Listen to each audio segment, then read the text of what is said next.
a Xbox 360 exclusive action-adventure title. It is really just one of these games that's a huge mashup of all the other action-adventure titles out on the next-gen and last-gen systems. It takes the same style that you would come to expect in Ninja Gaiden and Devil May Cry and mixes and mashes it with the God of War type of style quick time events. And by saying there's quick time events would be taking it a little too lightly, I think. I believe probably 60% of this fucking game is quick time events. So, for those of you who do not like the press X not to die concept, this is definitely not your game. Um, with that said, the actual gameplay of this game, it's really a shame that it's so much fucking quick time events because its battle system is actually really good and pretty deep, even if there is just a couple attacks that you could do to all the enemies and it would get you through the whole game just as easy. It does have quite a deep system. I mean, you can all projectiles, if you time it correctly, you can reflect them all back at the enemies.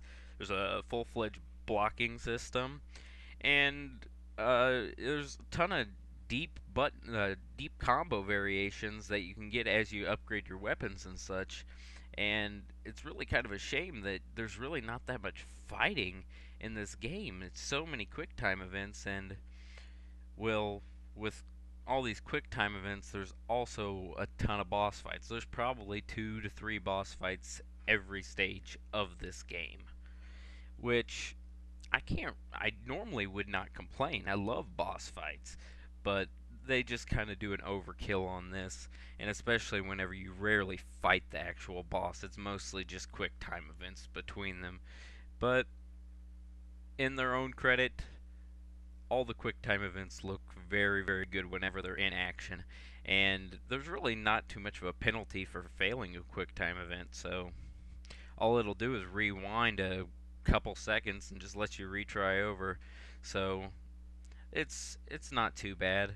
And you can also adjust the difficulty of the quick time events. So if you want to put it on normal or easy, that's what I would suggest because hard is just a little bit too much. The game also has some light platforming elements, and by light I just mean that they're just there just like they are in Ninja Gaiden, but they are not nearly as annoying, I'll tell you that much. Wall running and everything can be done with complete ease.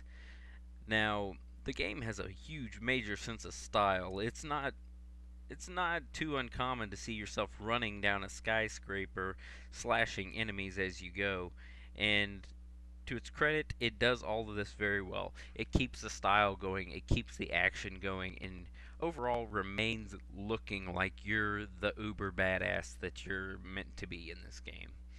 So, it's definitely got its points for how much style this game does have. And I think a lot of that is derived from how many quick time events there are.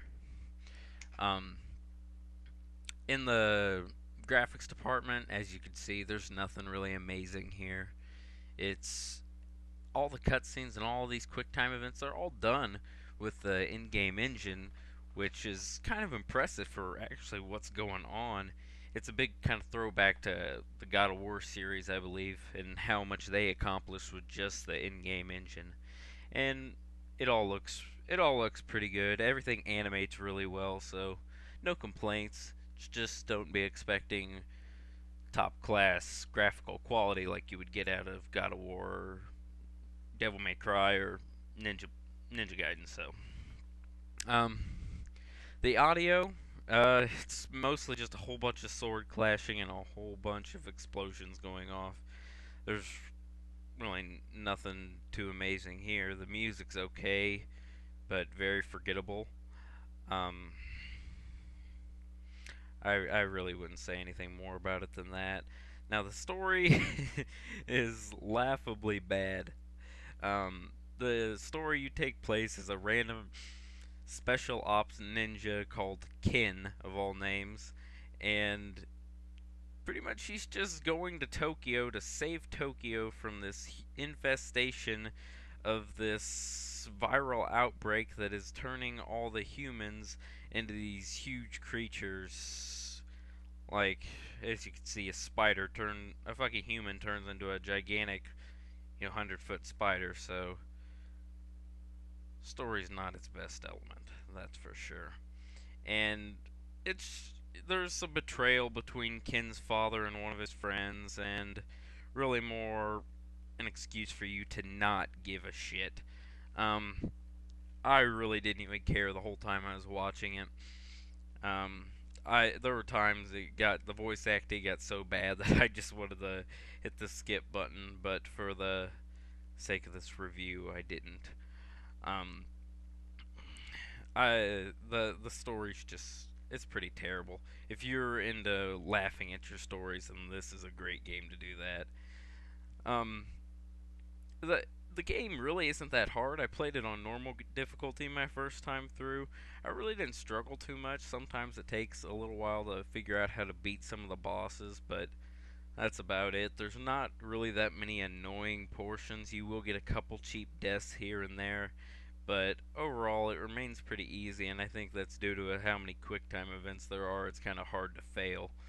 Um, the game also has a fully upgrade system and all that type of shit, which is really cool.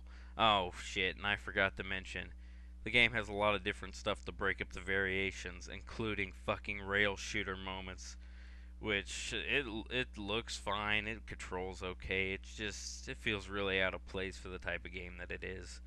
Now, as I was saying about all the upgrades, all the swords are very upgradable, and you get a lot of different moves for it, and you actually get the sense of power whenever you actually do upgrade them.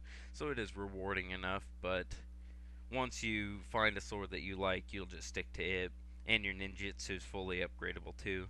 And there's a ton of different outfits to unlock, so there's a lot of different stuff. You can fully customize your character's colors, so that's kind of cool. I really enjoyed that aspect of it.